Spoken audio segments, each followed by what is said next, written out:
for all the other wonderful things that come with being a growth equity investor, you should only do it if you actually love the idea of building a growth company. Hi, everyone, and welcome back to Careers in Finance, the podcast where we explore the many different paths you can take in the world of finance, from very traditional roles to emerging opportunities and everything in between.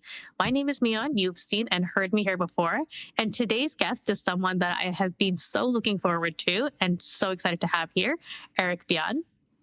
Eric is a partner and co-founder of Centana Growth Partners with more than 25 years of experience spanning growth equity, product management, and tech innovation. Eric's career has taken him from Harvard and Stanford to Netscape, FTV Capital, and now to leading one of the most respected names in growth equity investing. Along the way, he's backed category-defining companies, served on numerous boards, and helped shape how enterprise tech scales today. But today, we're not just talking about deals. We're digging into the person behind the resume, what shaped Eric's early career decisions, what hard-won lessons did he carry from product to partner, and how he's thinking about the future of finance and leadership today. So let's dive in. You've had an amazing career, and you started off at one of the best schools that is highly competitive. The first part of our discussion, I'd like to call the formative years. And I was just wondering if you could give us some insight into how you started off. What drew you to economics, for example, and computer science at Harvard? Yeah, so I was probably a pretty classic nerdy kid of immigrant parents, kind of striving in school. And in high school and earlier than high school, I'd had good success and enjoyed a lot of math and sciences, things that we would today call STEM fields. And so when I was lucky enough to get to attend Harvard, I entered thinking that I was going to continue to be very focused in hard math and science. But frankly, I guess the beginning, or close enough to the beginning, beyond kind of those raw skills of this journey, is that as a freshman at Harvard, I took the introductory economics class. It was a huge survey lecture class taught by the luminaries in the Harvard economics department. It did fulfill a distribution requirement. So had I not been not ended up being an economics concentrator, it was still helpful to my schedule. So I took that as a freshman with some level of interest, but also just knowing that it was a good thing to start off with freshman year, and it was a big common freshman class. And I loved it. I loved the sort of combination of some elements of hard math science type of concepts with the behavioral aspects, and sort of how humans, who are somewhat unpredictable and where there's always some randomness involved, how that element comes in and how it affects the different pieces of our daily lives. So it's important to note that economics in its purest form, as that particular university taught it, is not business and it's not finance. There was no accounting class anywhere in my program. There was very little classic corporate finance in that program. It was a very academic approach to economics, but kind of leaning to where we're going overall on my career and this story. I did find greater interest in the microeconomics elements, and in fact, the applied microeconomics elements overlapping with industrial organization. And kind of going through my 4 years, I took deeper and deeper work in both the behavioral and the theoretical elements of that. And I ended up writing a thesis that was very much about how companies, or in my case, one particular large iconic company, IBM, had competed around the dynamics of their competition in a historical period. So you could say the seeds of my career were sown there, but at the time, in a way that I would encourage folks to do, but happens much less. I really was just following things that I was interested in and topics that seemed fun and enjoyable to explore, and intellectually stimulating, as opposed to really thinking far out in the career planning and the career planning aspects. The computer science elements and the additional focus in computer science was really the trailing element of closer to the pieces that I thought that I was going to continue in. And of course, as we'll talk about, I have continued to combine those elements throughout my career, but that's really how my undergraduate college academic experience came together. Did you have any early influences where, when you were applying to Harvard, was it truly you had a passion for something? You're like, oh, you know what, this is what I want to try and pursue. Or did you have any? Did you have a parental influence? Did one of your parents study economics or anything? Um, so, of course, my parental influence was very significant in both my level of academic achievement as well as the desire and interest in going to a top university, and actually specifically Harvard. And my parents were both academics, both in a university environment. So my father was a math professor, and my mother was a university librarian. So if you think about this as all very foundational, you know, right there, you've got reading and writing, right? I mean, in Yeah. addition to math, reading, writing, and arithmetic. So it was all very foundational.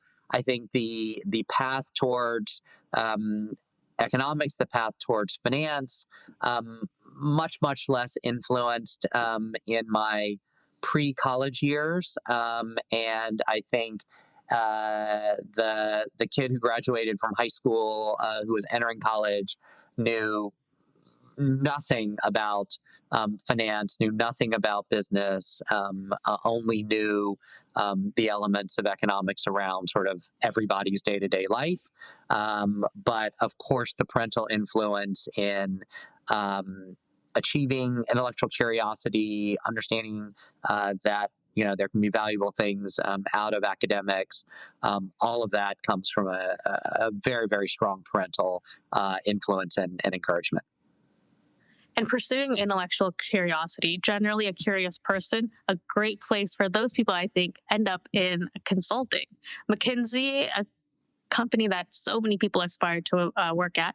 But how did you transition straight from undergraduate to McKinsey? Were they recruiting on campus, or what sparked your interest? Because I know that's also a very competitive and highly sought after path.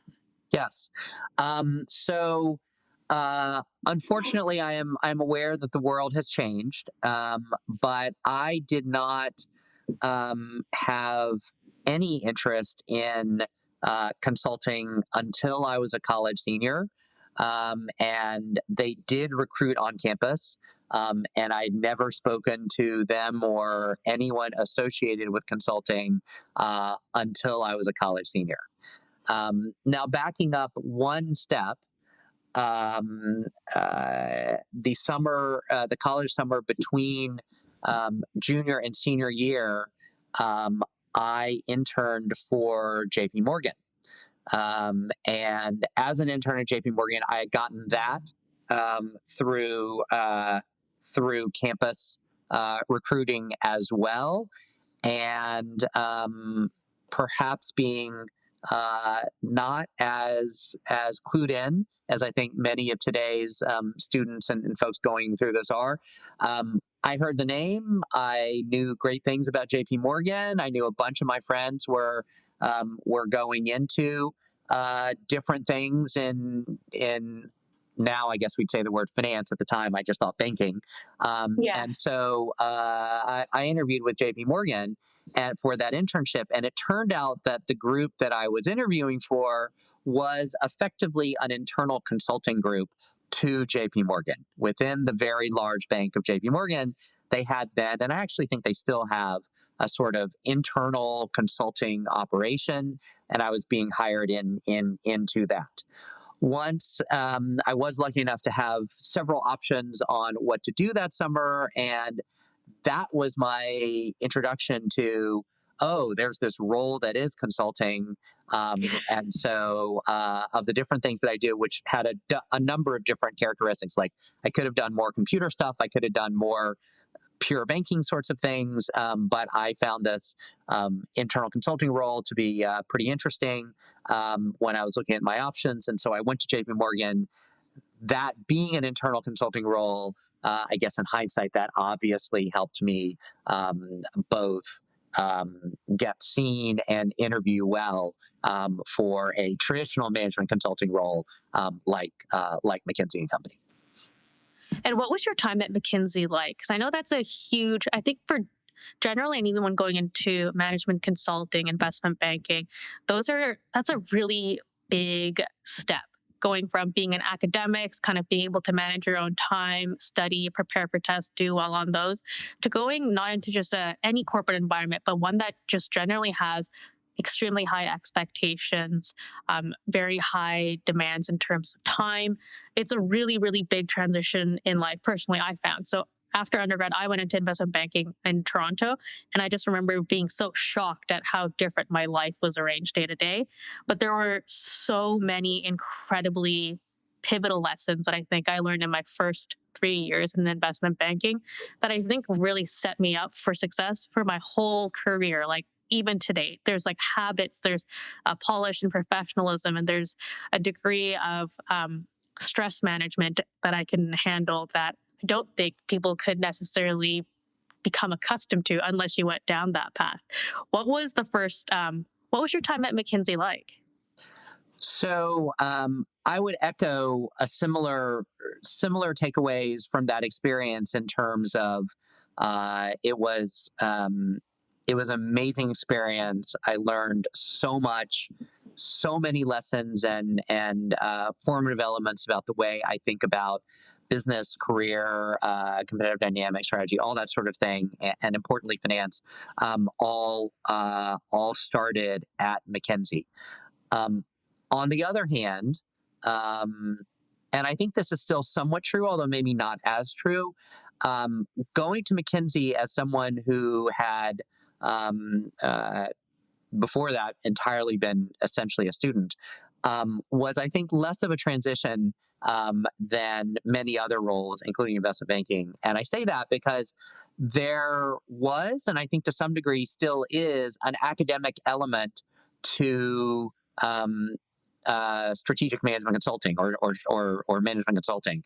The problems you work on are defined as projects, whether you call them an engagement team or a case team or whatever the different firms' language are. You work in project teams, again, not unlike in school, on a defined project with a defined timeline.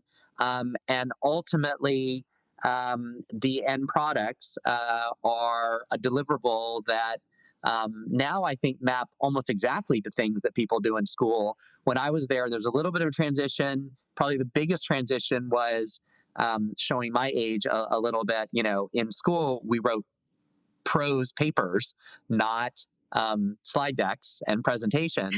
And so I had to transition hard to encapsulating my thoughts not in 10 or 20 or 30 pages of prose, but instead 10 or 30 or 50 pages of presentations. And of course, some McKinsey consultants to this day still joke about the fact that you move from operating in paper in portrait format to paper in landscape format. Landscape. And that literally felt like a very big transition.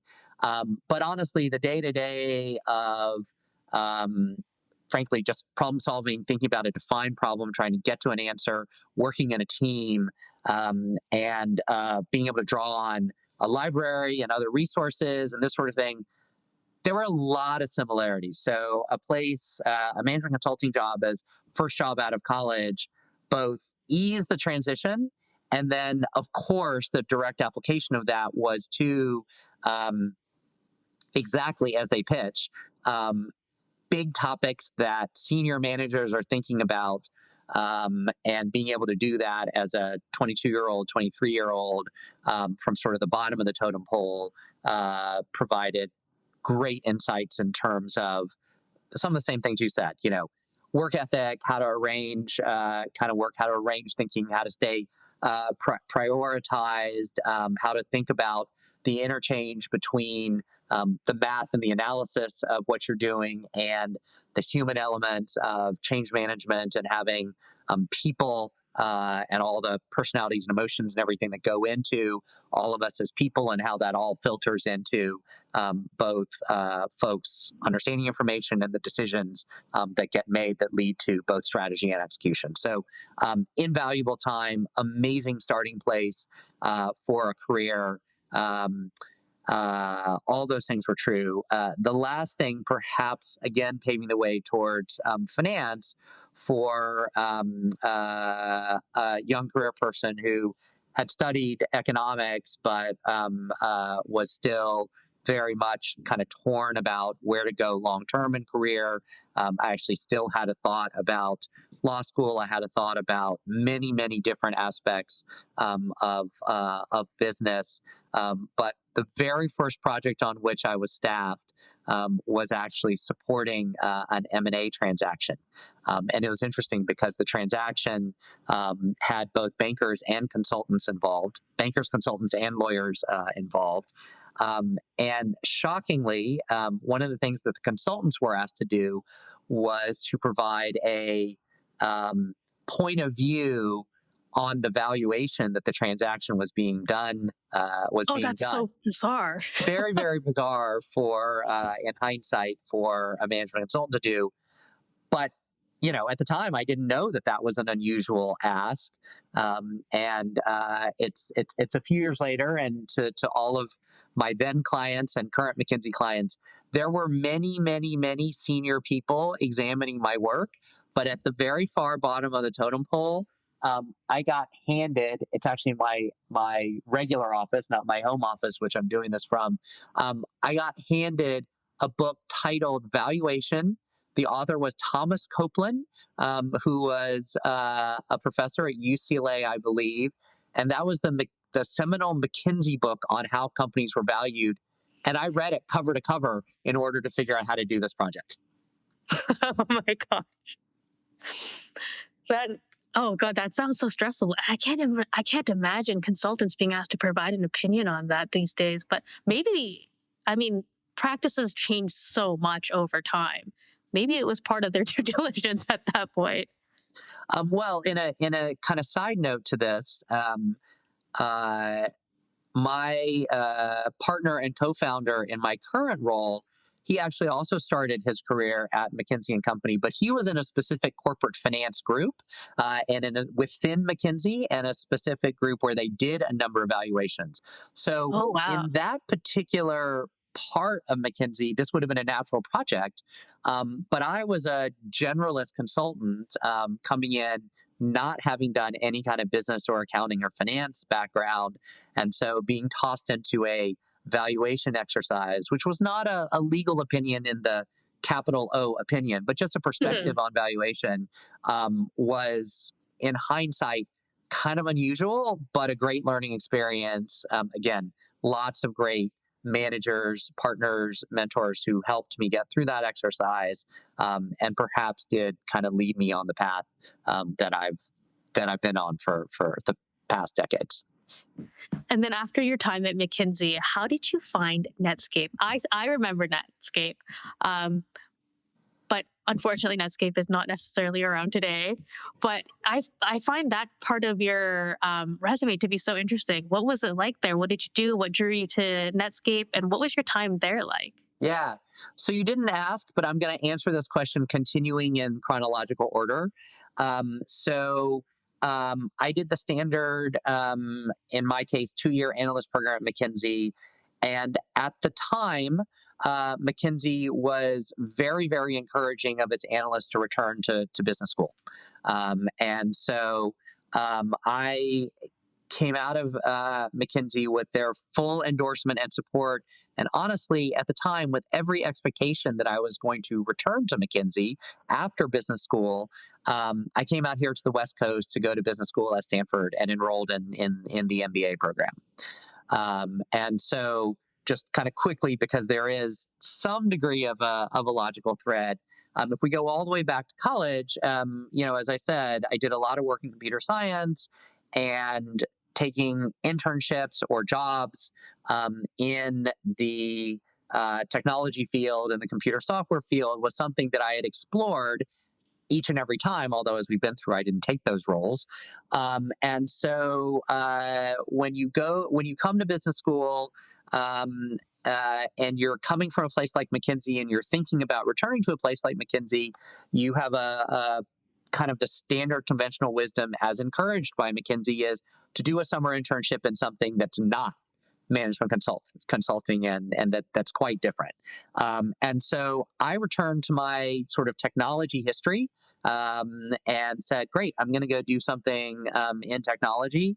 And so I did go through on-campus recruiting at the Stanford GSB, and ended up in an internship at Microsoft, working in classic program management. This was the summer of Windows 95. It was the summer of the launch of MSN. And so it was a very exciting time to be in Redmond at Microsoft. Got to work with a great set of folks there. And so I did that summer internship at Microsoft. And then I rolled back to your question. I came back to my second year as a second year MBA at the GSB. And then I had the decision. So this was a very deliberate decision-making process, much more so, honestly, than I'd had kind of coming out of college. And there was a whole set of former McKinsey analysts who were thinking about what to do coming out of business school. And many of us had the option to return to McKinsey. Importantly, to your point about Netscape, this was 1996. The Netscape IPO was in 1995. This was the beginning of, those of us who are old enough would call it the first internet bubble. And so companies were being formed, and it was very, very clear, not perhaps unlike the AI wave today, it was very clear that that the internet was going to be a big thing. That sounds so Yeah. silly now, but it was clear, and yet we were at the beginning of it. So after a lot of deliberation, I went through on-campus recruiting for technology jobs, and Netscape was one of the offers that I did get.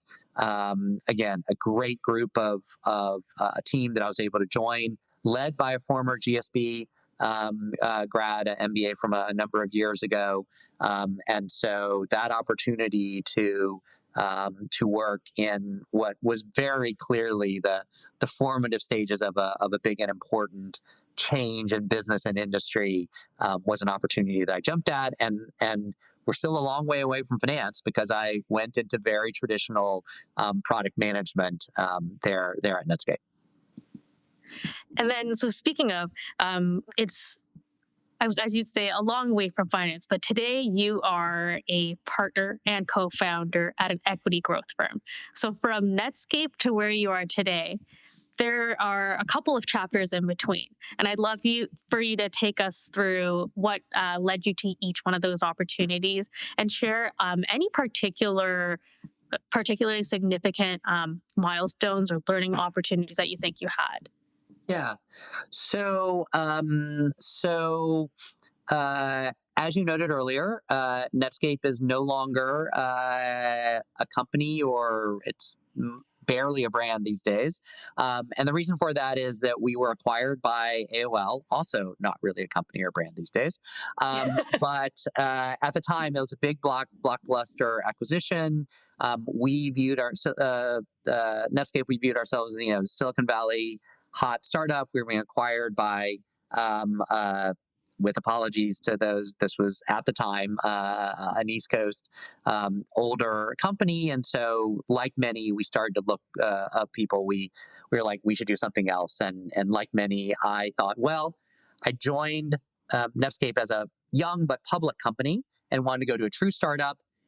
And so this is kind of step one in this finance career. One of the founders of Netscape, Jim Clark, so not in Mark Andreessen, but the original story about Netscape involves Jim Clark and Mark Andreessen. You read that a bunch of different places. But Jim Clark had founded another company This would be actually he had already founded three billion-dollar companies, and he was founding a fourth company. And that company was to focus on wealth management in today's terms, not what we called it then. And I was recruited to come do this. And I joined as an early employee of a wealth management company, again in a product management role. But the business of the startup was to bring a new Silicon Valley internet mindset to wealth management. That is, by the way, fundamentally a great thesis that a bunch of people have been successful with. But in hindsight, we were too early.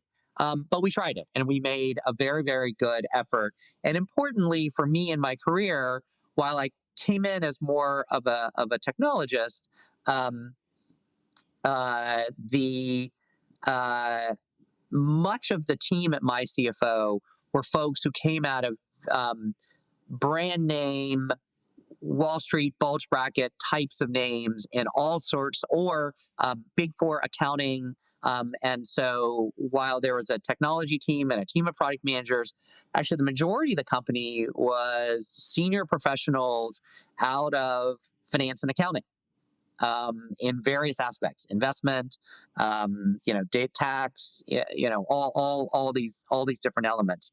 And so I had to learn elements of the domain knowledge, the domain kind of coming out of that for what we were trying to implement in software.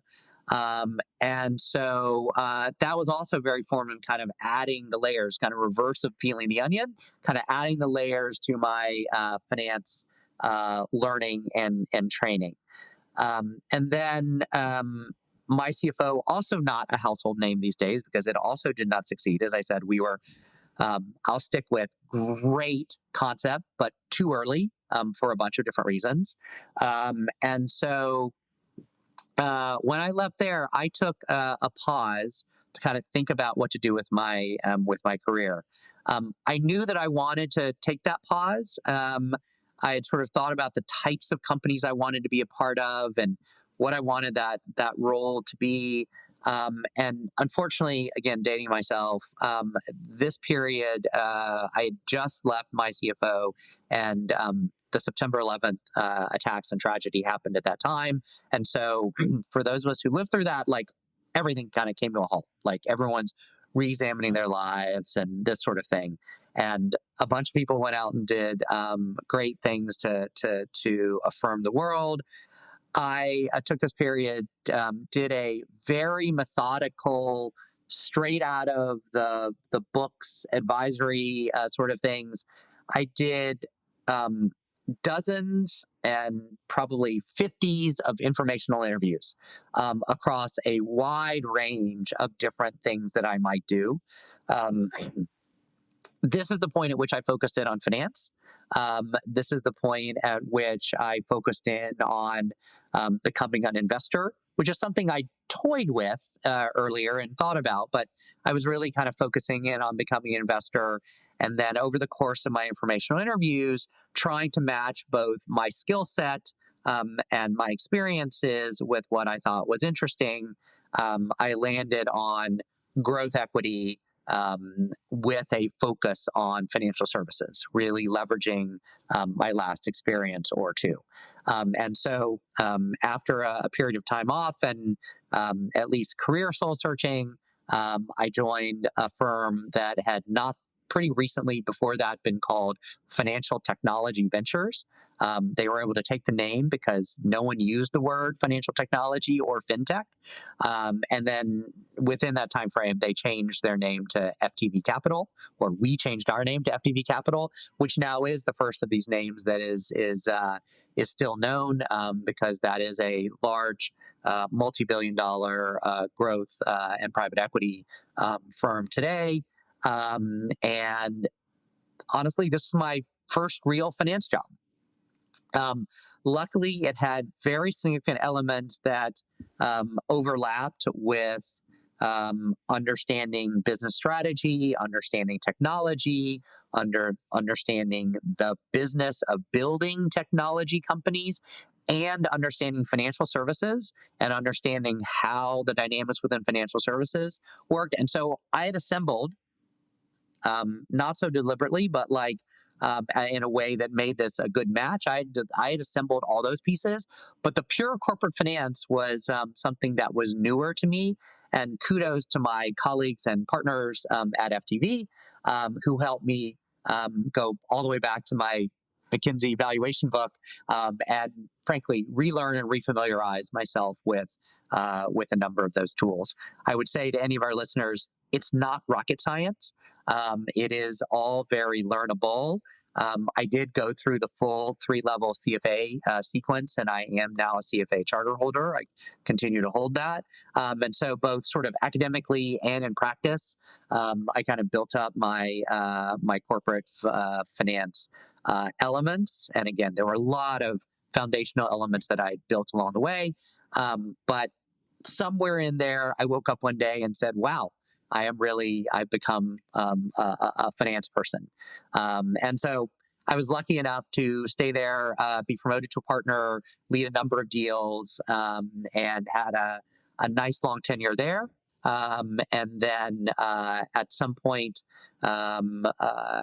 decided, along with my current partner and co-founder, who was also at that point a partner at FTV, that we had a somewhat different view on the strategy and how we wanted to pursue our ongoing career.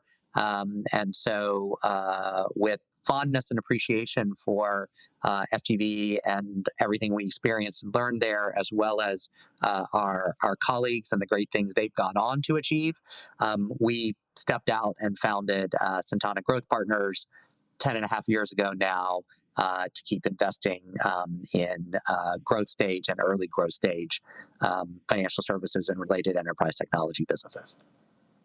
I want to touch on the part where you said you were going through, I think what people would now characterize as the soul searching, trying to find your lane, which I find is a really, I guess, like, admittedly, I'm kind of in that portion of my life where I'm trying to also figure out, what is my lane? And I think a lot of people that are listening that are about to approach that phase or currently going through it would love your perspective on how did you find that part of your life? Because in retrospect, now you can look back as future Eric and say, oh, like all those conversations that I had, like everything, all that research that I did led me to where I am today, and things are great. But in that moment, did you find it stressful? Were you struggling to figure out what exactly do I want to do? Did you deal with the fear of, if this is this the right next move? And how did you find that all those conversations really allowed you to pursue the next step with like conviction and courage? So first of all, was it stressful? Incredibly so. And a little bit on the personal side. Look, if you listen to that story carefully, every step up until that step, I had been on a path that, in a way, was well trodden. Right? Was well Like a nice trodden linear path. for a relatively high achieving, kind of successful, climbing the ladder sort of a person. They were nice steps, right? Do well in high school, you go to Harvard, you go have some, great internships, you go to a great consulting firm, McKinsey, go to Stanford Business School. You could even out of Stanford in 1996, going into a tech software project management job was still on a path, and then I'd kind of sequence in. So everything up to then, for many decades, was just following. Maybe there's clearly choices in there, but there were well trodden roads, and there were forks, but only a few paths from those forks. To the point that you referenced, I really was stepping back and on a wow.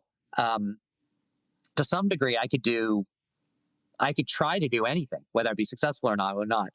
And a couple of things. One,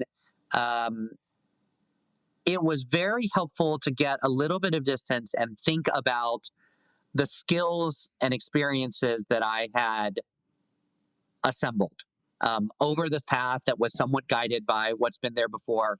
What set of things had I put together as skills and experiences? Because let's face it, there was a lot of positive flywheel when you can be good at what you're doing or feel like you have the right set of things. The second thing was obviously, what do I like? What's enjoyable? Um, but in many ways, I find there are some folks who will feel similar about this, but there are some folks who aren't. But for me, like, there are a lot of things that I liked. So this process was a little bit more about, I was able to identify a good handful of things that I didn't like, but it was harder to identify. Taking the set of things that I liked still left a relatively broad path.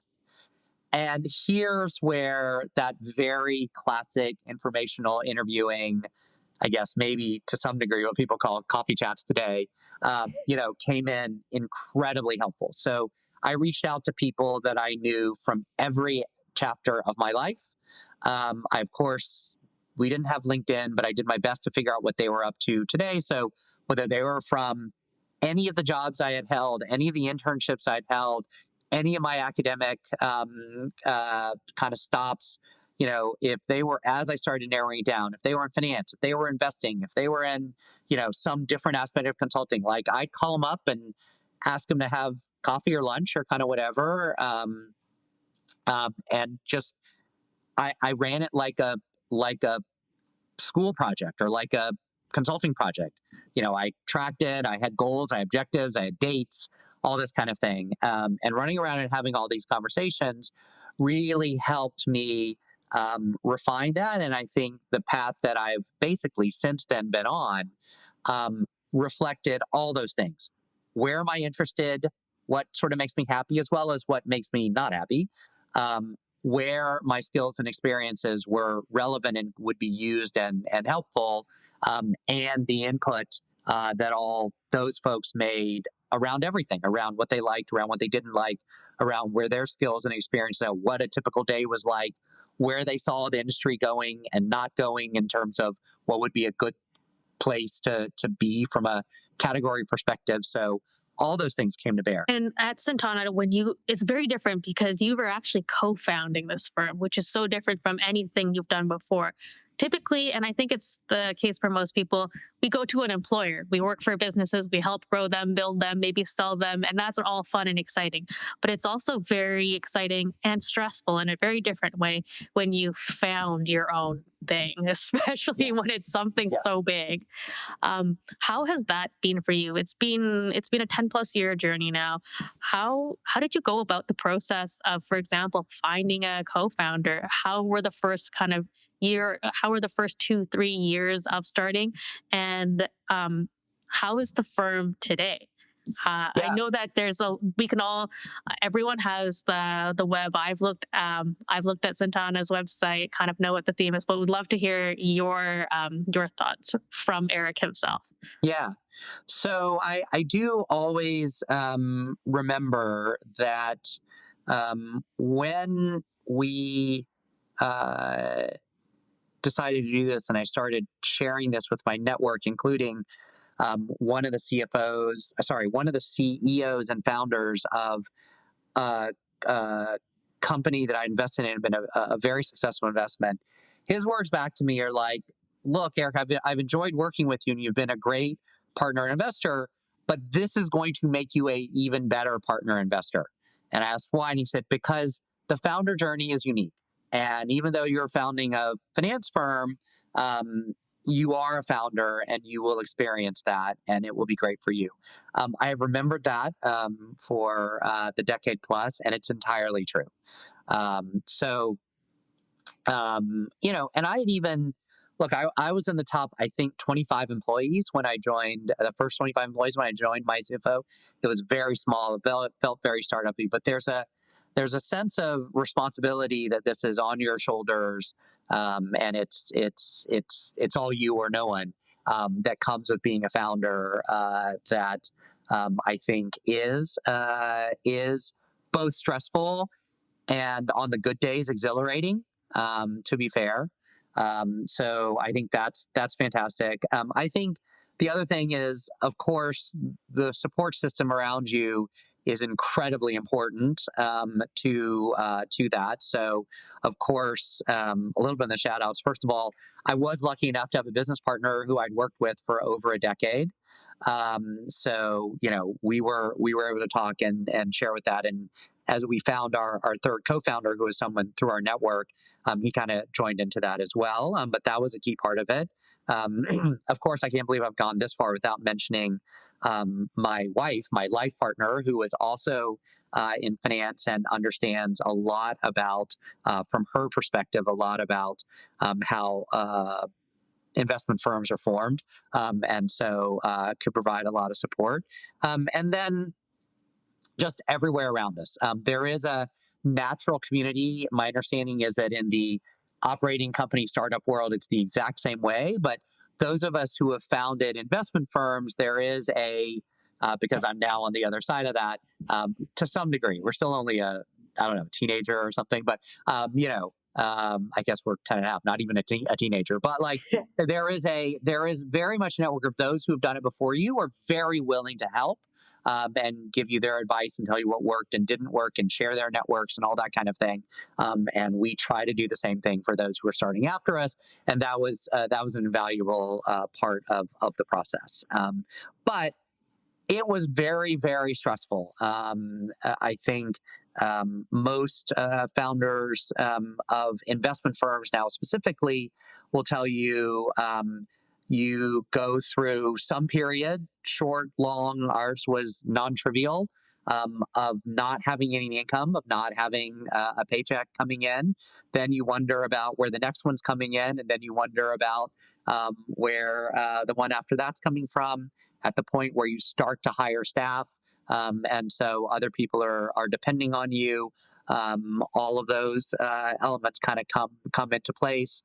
And while the funding model is a little bit different in an investment firm, we of course have to raise the funds that even our operating expenses come from. And so, that stress of fundraising applies to all elements of this ecosystem, whether you're the ultimately a fund, a growth equity firm, or a startup. You have to do that fundraising, and so it is. And like everyone in this situation, you get told no a lot, but you get told yes enough, that you can create the firm and get it going. Enough to keep going. Hopefully, it turns into a flywheel. But yeah, it was very stressful, and I tell everyone who's considering this kind of move, it will be stressful. And based on where you started which is a highly competitive school, going into McKinsey, an amazing consulting firm. I think a lot of those places seek a lot of great leaders, and certainly a lot of great leaders come out of those programs and institutions. Given all of your work experience so far, how has your view of leadership changed? And I'm particularly curious about how much it's changed since you have co-founded a firm. Huh. So the good news about my thoughts on that question is that my thoughts on leadership have never taken a big turn or pivot. If you think about the path that we've now been through in painstaking detail, I've been able to layer learnings on leadership through every stage of my career. McKinsey is an incredible kind of learning ground for that, both inside McKinsey as well as the clients that you get to work with and see those different elements and take a very, within McKinsey, they have a practice around this. I mean, there's academic learning around this. And then you go to business school, which is, I mean, you look at their mission, it's very much around training leaders and managers. And so you learn academically, you learn from others, you learn from your classmates and incredibly well. And then just kind of continuing, I have this desire to kind of in my mind at least, mention generically every great leader that I've worked with, which has happened at every phase of my career, and there are people that I lose. So it's really just pulling together the learnings from that. And all those layers. I was on a call this morning where I was referencing someone who I worked with 25 years ago, and a key learning that I'd gotten from him. Or I often refer back to learnings from one of my bosses. She was incredibly formative, 25, 27 years ago. So the last part of your question about having a co-founder, not sure if this is what you were getting at, but this is actually really interesting. When you, for me, it has been at least, when you join with a co-founder where the both formal and handshake agreement, the full understanding is that you're going to be equal partners in leading this firm, and all that entails. What we say to each other a bunch of times that's been really nice is we're not the same person. We have different styles. We have different approaches. We agree on a lot, obviously, but we disagree on some things also. But what's been pretty true about it is, having worked together for well over a decade as partners prior to forming the firm, and having been friends through that period as well, we are rarely, if ever, surprised by each other. And so that's been a very comforting fact in terms of being co-leaders, if you will. And I think it's been really helpful from a personal, emotional, mental health state to have someone that is in so many literal and sort of figurative ways up here to sort of bounce ideas off of. So, there's a lot of literature about how sometimes you need to have a single person in charge. But I think certainly for us at Centana, and certainly I think you can see examples across the investment landscape overall, there are a number of places where having, fundamentally partnership is the form that is most prevalent. And in many cases, there are partners who are truly equal peers. And, that's something we strive for. And that's something that has been incredibly valuable to, I think, all of us.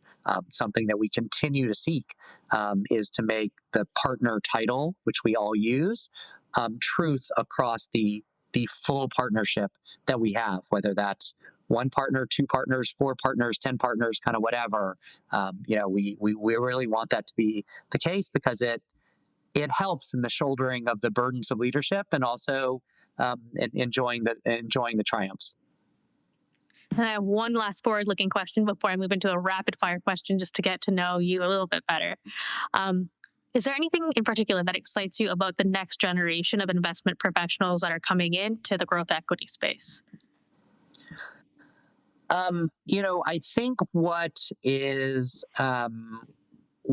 great is that there is more of a defined path into positions like this. If you go back to my era, and if you go back to before that era, like, the paths into investing out of a small private partnership type of firm are incredibly varied.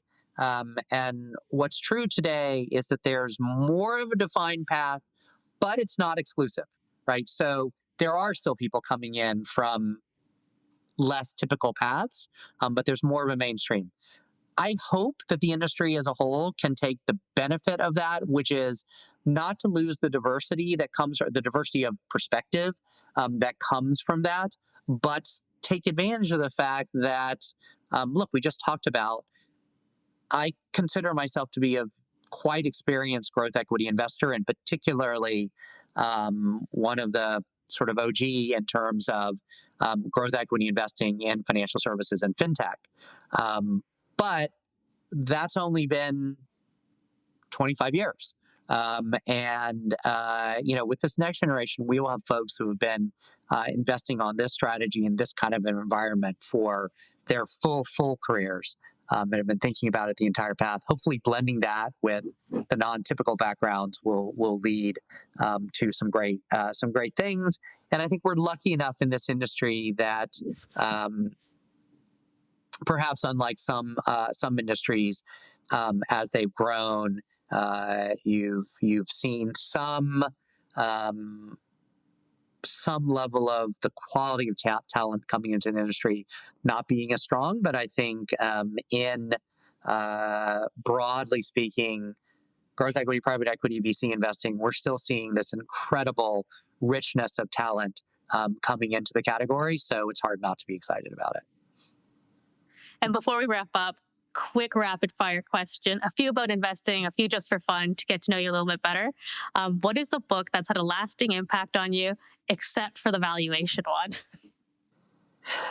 It would have been way too easy to reference that because I do remember and know what it is.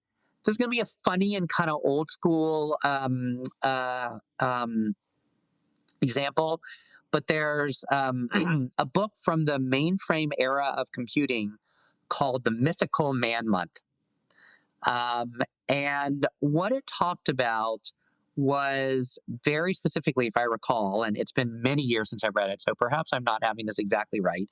But as I recall, it talked about how you could think that writing a computer program should take 24 months. And therefore, under the principles of industrial organization, you should divide that up and maybe take 6 people and have it last 4 months. But that's not actually how it works in computer programming and computer software. Many folks who have been development and engineering leaders have read this or at least understood those concepts. I actually think it has broad leadership applicability overall. We're all, especially in a universe of finance people and finance listeners, we're all very quantitative. We can do a lot of math and analysis and believe we can break up a problem into its constituent parts. And this is an important part of problem solving. But you always have to think about the human element and the interactions and how things kind of play with each other in order to understand how something's really going to go. And then switching gears, if a movie comes on the screen, what is one that you will always watch if you catch it on TV or streaming? The not a direct answer to your question, but having grown up in the Southeast, ACC basketball will always get my attention if I'm flipping channels or what have you. But to the point of your question, I do still carry my nerdy, STEMmy, computer sciencey roots, and so there are a lot of classic science fiction universes that I still love to dive into, whether that's Star Wars, Star Trek, or some of the other ones that are around. I still love that stuff. And one company you wish you had invested in? As a fintech investor, today's obvious answer would be Stripe. Ooh, a friend of mine works at Stripe. That's a great place to have been. And then on the personal side, a daily habit or mindset shift that has made a difference on you from your perspective as a leader.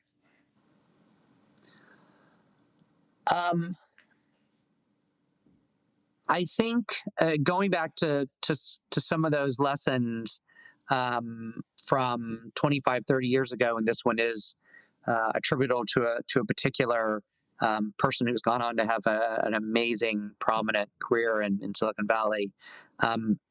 She very much told me that, like, you get to a certain point in your career and it's all about your individual contribution, and you succeed by working both harder and smarter, right? I mean, all that now, like, at a certain point in your career in the early stage, you got to do both. And then there comes a point where that isn't the answer.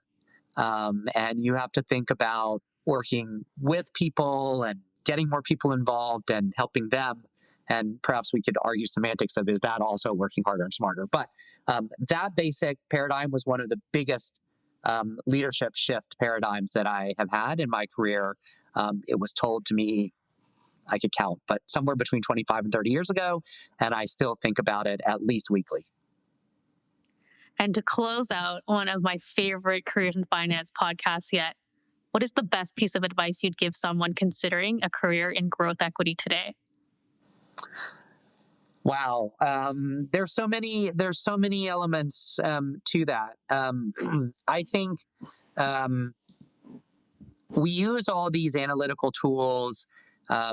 We're talking about it here today because it is within the finance track. But what I'd say is fundamentally we exist to support in both capital, advice, network expertise, all this thing, to support the entrepreneurs who are building growth companies. So for all the other wonderful things that come with being a growth equity investor, if you don't, you should only do it if you actually love the idea of building a growth company, because that's what this all boils down to at the end of the day. And we are enablers, advisors, all those different things. But you got to love that actual process of building and being a part of growth companies. And if that isn't what's getting you into the business, you should probably do something else. And that is a wrap on today's episode. A huge thank you to Eric Byunn for joining me and sharing such thoughtful insights. If you enjoyed this conversation, be sure to follow or subscribe wherever you get your podcasts. And if you're feeling generous, leave us a review because it really helps others find the show. We'll be back soon with more stories from across the world of finance. And until then, thanks for listening to Careers in Finance. I'll see you next time. Thanks for joining us today. We hope you enjoyed the conversation. FinPod is brought to you by Corporate Finance Institute, the #1 rated online provider of finance and banking training, certifications, and productivity tools.